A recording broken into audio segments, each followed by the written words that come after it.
There is a specific kind of humility that arrives not from being confronted with your failures, but from discovering that someone already forgave you for them before you had even recognized them as failures, before you had done the work of understanding what you did, before you had sat with the weight of it long enough to feel genuinely sorry, before you had earned anything resembling the right to be released from it. She had already released me, quietly, privately, in a space I had no access to and no awareness of. She had gone through the entire process of being hurt and holding it and eventually deciding to put it down. And she had done all of that alone, without requiring anything from me, without waiting for me to arrive at the understanding she had already moved beyond. My name is Fazza, and discovering that she had forgiven me before I knew I needed forgiving is the most humbling thing that has ever happened to me. I found out the way you find out things that were never meant to be announcements, through a moment that was not designed to reveal anything.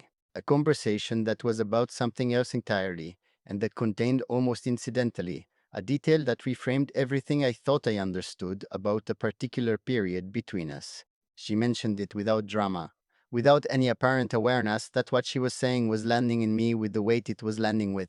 She said she had made her peace with something a long time ago, and the something she named was something I had not yet made my peace with. Something I was still carrying in the unresolved way of someone who has not yet done the internal work required to put it down, and she had already finished that work, for both of us, without telling me. What she had forgiven me for was not one large thing. That would have been easier to understand. One large thing has a shape you can hold and examine and eventually process into something manageable.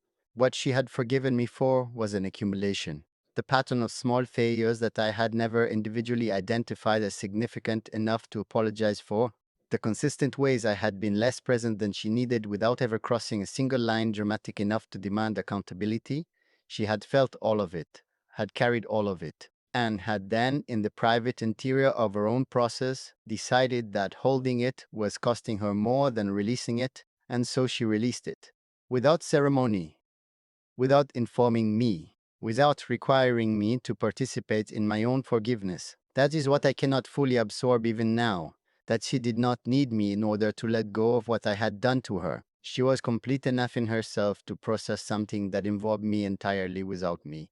And the grace of that, the quiet sufficiency of a person who forgives not for the other person but for themselves, is something I had never encountered before and have never stopped thinking about since.